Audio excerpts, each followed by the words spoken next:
No programa de hoje, nós vamos conversar com o educador Paulo Freire.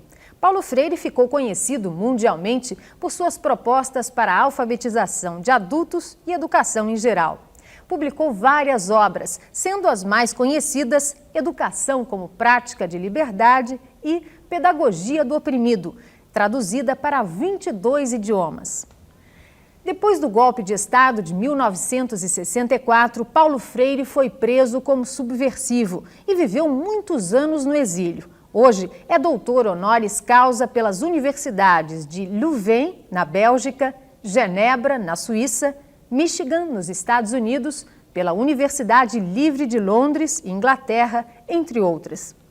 Professor, no Brasil existem mais de 30 milhões de pessoas vivendo em estado de miséria. O que vem primeiro, comida ou educação? Em primeiro lugar, essa é uma boa pergunta, porque a gente pode correr o risco, um pouco distanciado da realidade social, política, econômica, em que há a fome e em que há a ignorância, a gente pode correr o risco de hipertrofiar, quer dizer, de reforçar uma ou a outra, por exemplo, e separá-las. Na medida em que você luta no sentido de comer, no sentido de obter meios, de inventar meios, criar meios para trabalhando, ganhar decentemente, e ganhando decentemente, comer o suficiente, na medida em que você se engaja numa luta assim, ou engaja outros numa luta como essa, e em grandes aspectos você está fazendo educação também. Quer dizer, no fundo, a pergunta significa exatamente com educação, a educação chamada escolar ou educação sistemática. Evidentemente que com fome é difícil a gente estudar. Aprender. Não que a gente perca inteligência por causa da fome, mas é porque a fome te atrapalha, quer dizer, a fome te distrai da leitura e te fixa nela. Mas, de modo nenhum, separar a luta para comer da educação, quer dizer, uma coisa puxa a outra. O senhor viu isso de perto, professor? Ou seja, em certos momentos da tua vida escolar, foi difícil aprender por falta de alimento? Exato. E eu experimentei essa coisa de que eu estou falando agora. Quer dizer, eu tive a experiência física, material, do que é para uma criança estudar com fome. E por isso mesmo eu estudei tarde, quer dizer, eu entrei no primeiro ano de ginásio da época com 16 anos, por exemplo. Me lembro das dificuldades que eu tive. Eu acho que não perdi inteligência nenhuma, isso era uma perspectiva errada, mas para analisar a relação entre fome e aprendizagem, mas tive dificuldades. Eu acho que todo mundo tem. Se não come bem, não só para aprender, tem dificuldade para muita coisa. Né? Professor, vamos falar um pouquinho sobre o fracasso escolar, que é um dos graves problemas da educação brasileira. Segundo o IBGE, apenas 22% dos estudantes conseguem completar o primeiro grau, né? O que leva ao fracasso escolar? Olha, o primeiro momento da minha tentativa de resposta à tua pergunta tem que ver com o próprio conceito de fracasso escolar. É uma coisa interessante observar, por exemplo, como há toda uma ideologia da transferência do fracasso para os objetos do fracasso no sistema capitalista. Quer dizer, o desempregado vira responsável por seu desemprego. O menino que é reprovado e expulso da sala de aula, expulso da escola, dele se diz que se evadiu. Na verdade, o menino não se evadiu, o menino foi expulso. Na verdade, o menino não fracassou, o menino foi forçado a fracassar. Quer dizer, o fracasso, no fundo, é do sistema. Então, a minha primeira observação para te responder é que eu não creio muito no fracasso, eu creio na impossibilidade que o aluno teve de conseguir, para os padrões exigidos pela escola, a chance de ultrapassar o ano. Professor, então, nessas circunstâncias, que escola, na sua opinião, o Brasil precisa? De uma escola séria, de uma escola rigorosa, mas, ao ser rigorosa e séria, uma escola que criasse e sugerisse aos alunos a felicidade, a alegria, quer dizer, uma escola alegre, saltitante. Mas como é que a gente pode ter escolas alegres com professoras tristes? Quer dizer, eu não tenho dúvida nenhuma de que no país da gente, com déficits na educação tão alarmantes, é um absurdo que a gente chegue ao fim do século com a quantidade de meninos brasileiros e meninas brasileiras sem ter escolas. É um absurdo, e é negócio de 8 a 9 milhões de crianças. Quer dizer, eu acho que é preciso reorientar a política de gastos públicos nesse país. Não é possível que uma professora ganhe ainda o que ganha, enquanto outros profissionais dentro da estrutura burocrática do Estado ganham 10 vezes mais. Quer dizer, essas distâncias salariais me chocam tremendamente no país. Isso vem de anos e anos. Mas isso vem desde que inventaram o Brasil, entende? Quer dizer, é uma sociedade, eu até te diria, sem nenhum medo. Nós estamos em 1993 e somos ainda coloniais.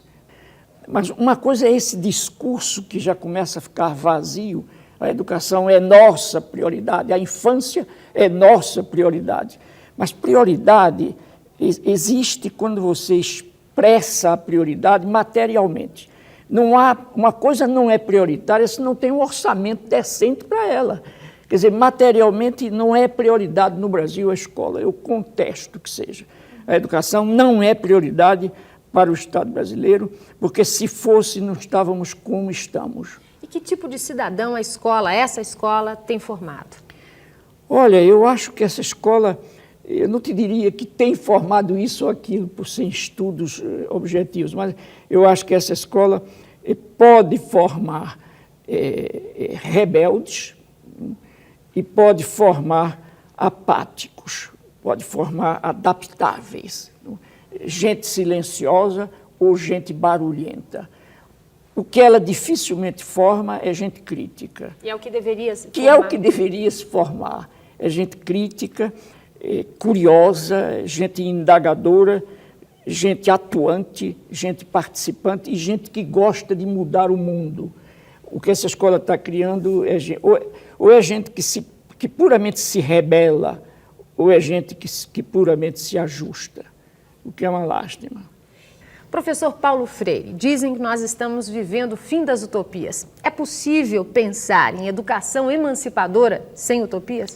Não, eu até te diria o seguinte, eu acho que não é possível existir humanamente sem sonhos, sem utopias, Veja bem, nós, mulheres e homens, somos seres, eu acho que é melhor dizer, viramos seres na história que não prescindem do amanhã.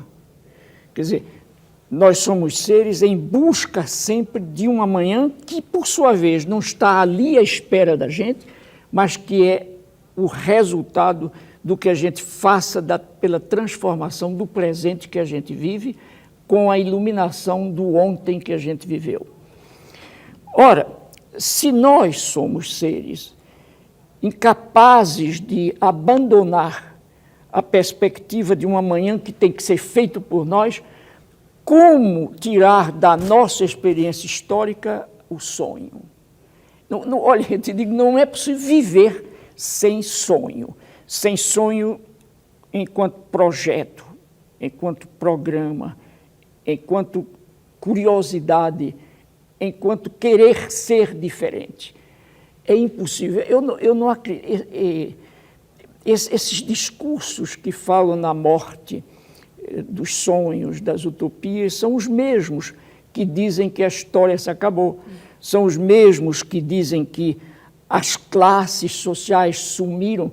Puxa, mas basta sair de dentro desse estúdio aqui e até dentro dele para ver que há classes sociais diferentes. Os famintos desse país, em que lugar ficariam? Entendeu? Os trabalhadores desse país. Quer dizer, eu não acredito nisso, eu acho que nós continuamos com classes sociais, continuamos com luta de interesses ou entre interesses diferentes, antagônicos, e continuamos a precisar do sonho. Eu te digo que eu não viveria sem sonho, nem somente eu, individual, quanto mais enquanto minha prática social. Professor Paulo Freire, nós vamos interromper por alguns instantes essa nossa conversa. No próximo bloco, nós vamos falar sobre o último livro de Paulo Freire, Professora Sim, Tia Não. Nós voltamos já. Professor, o senhor acaba de lançar este livro pela editora Olho d'Água, Professora Sim, Tia Não. Por que esse título? Esse título tenta, de um lado, desafiar as educadoras ou outros profissionais.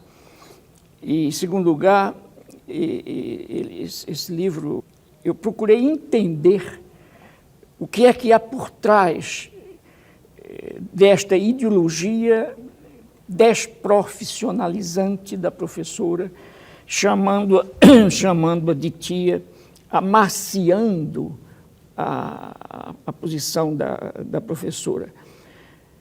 Quer dizer, e até eu digo no livro, é como se, sendo a professora tia, não devesse ela fazer greve. Não?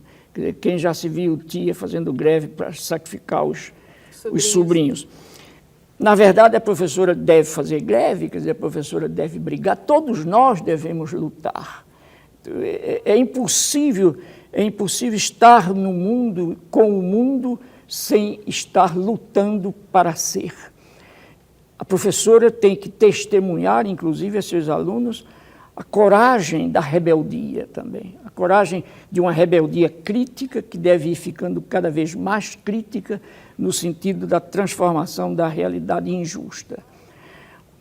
Mas, por outro lado, eu também digo no livro que a professora que goste de ser chamada tia, eu não vou ficar triste com ela, entende? Quer dizer, ela pode continuar pedindo aos alunos que a chamem de tia, mas o que ela não pode desconhecer uma certa arapuca ideológica que está no seu apelido de professora, ou melhor, de tia, com o qual se tenta substituir a digna tarefa do ensino e da educação. Qual é o perfil do professor, da professora, do professor de uma escola pública de qualidade? Ora, eu acho que é muito difícil você fazer assim perfis absolutos, né? Porque até no ato de perfilar você revela de um lado poder, do outro sua opção política e ideológica. Mas eu acho que uma professora de uma escola séria é séria, não? Segundo, é uma professora competente e permanentemente envolvida na busca de ficar mais competente. É uma pessoa curiosa, justa, amorosa, quer dizer, uma professora que não tem medo de dizer que ama, que não tem medo de dizer que quer bem e de expressar o seu bem ao aluno, quer dizer, uma professora que ama também o que faz, que sabe por que faz, que indaga, que procura, que pesquisa. Quer dizer, no fundo, uma professora de uma escola tal como tu perguntaste, é uma pessoa viva e que não se satisfaz com jamais parar.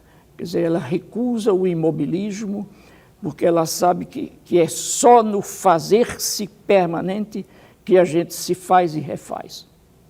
Professor, o senhor fala muito sobre a questão do aprender e do ensinar. O que é aprender e o que é ensinar? Olha, eu acho, em primeiro lugar, é impossível compreender um ou o outro a não ser em relação um com o outro. Quer dizer, quando a gente busca compreender os dois na sua relação complementar, dialética, aí então a gente percebe que não há ensinar sem aprender e que não há aprender sem ensinar. Quer dizer, se eu te ensino algo, é porque eu estou ensinando a ti algo que eu aprendi e que eu continuo a aprender ao ensinar-te. E na medida em que tu, aceitando aprender, começas a aprender, tu começas a conhecer o aprendido. Quer dizer, não acho que seja uma coisa fácil para explicar com esse jogo de palavras aqui rapidamente num programa de televisão. Mas é preciso deixar muito claro que toda vez que a gente se oriente no sentido de entender, ensinar, entender o que é ensinar, como se fosse o ensinar, a transferência mecânica de um pacote deste lugar para aquele, quer dizer, sai o pacote de dentro de mim e entra no corpo dos educandos. Isso é um absurdo. Isso não é tarefa de gente, isso é tarefa de coisas. Professor, vamos falar um pouquinho sobre avaliação. O professor também deve ser avaliado?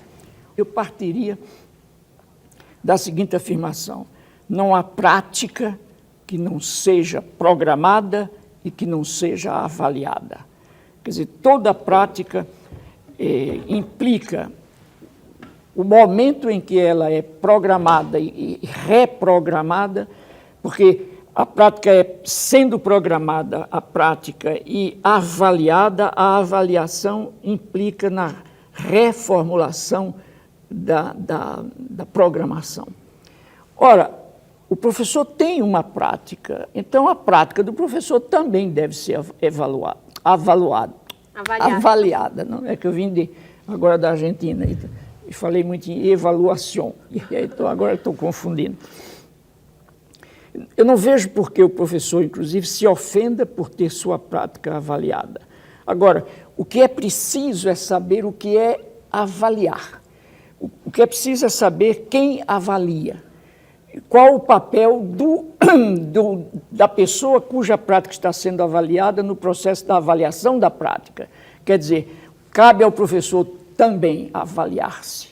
Quer dizer, cabe ao professor saber o que faz, por que faz e como faz. A avaliação, no fundo, no meu entender, de natureza democrática, não é um processo realizado para punir, mas é um processo realizado para melhorar. O senhor defende a ideia de que as escolas precisam incorporar as novas tecnologias, a TV, o computador, no processo de aprendizagem? Claro. Eu acho que a primeira condição para uma educadora ou um educador ter o seu discurso válido é estar à altura de seu tempo. Então, quer dizer, uma educadora que nega a televisão, uma educadora que nega a computação, que nega o fax, não, que nega a máquina copiadora, não está à altura de seu tempo. Agora, o que é preciso é ter decisão política e competência científica para saber pôr todos esses instrumentos que a tecnologia avançada nos oferecem hoje a serviço de uma mente crítica. Quer dizer, não é possível você negar, em nome de um humanismo que seria um humanismo puramente caviloso, você negar a tecnologia. Porque a tecnologia, inclusive, não é obra de Satanás, é obra da gente. Quer dizer, foram os homens e as mulheres que fizeram a tecnologia para melhorar a vida. Agora, que ela seja usada para piorar a vida de alguns e melhorar a vida de poucos, esta aí é a questão política que está por trás da tecnologia. Eu não posso negar a tecnologia porque ela é está na mão dos poderosos. Quer dizer, o que eu preciso é brigar para ganhar poder também sobre os instrumentos. Professor Paulo Freire, no início do ano, a Fundação Carlos Chagas fez uma pesquisa que constatou que 40% dos professores da rede pública desejam mudar de profissão. Isso é muito ruim, não é? Eu acho que isso revela o descaso com que são tratados. Quer dizer, o poder público... E veja bem, inclusive, quando eu digo isso, eu quero deixar claro também o seguinte, que eu não creio que nenhum homem ou nenhuma mulher que assuma o governo, o poder relativo do Estado, do município, do país, em um quatriênio, em um quinquênio, resolva esse problema. Porque nós teríamos que lutar contra os 500 anos de colonialismo que a gente tem, quer dizer, toda uma experiência de desrespeito à educação, de descaso à educação, em que a vontade política nossa para mudar não se constituiu ainda. Quer dizer, agora o que é preciso é que apareçam homens públicos, mulheres públicas, com a vontade realmente de mudar isso, para dar o testemunho de um começo de transformação. Porque eu não acredito, repito, que nós possamos continuar pagando a professoras salário mínimo, meio salário mínimo no Nordeste. Eu acabo de vir do Nordeste há uns 15 dias atrás e encontrei isso. Por isso é que, tu sabes, eu tenho uma convicção de que era preciso de que todas as professoras do Brasil fechassem um dia as escolas.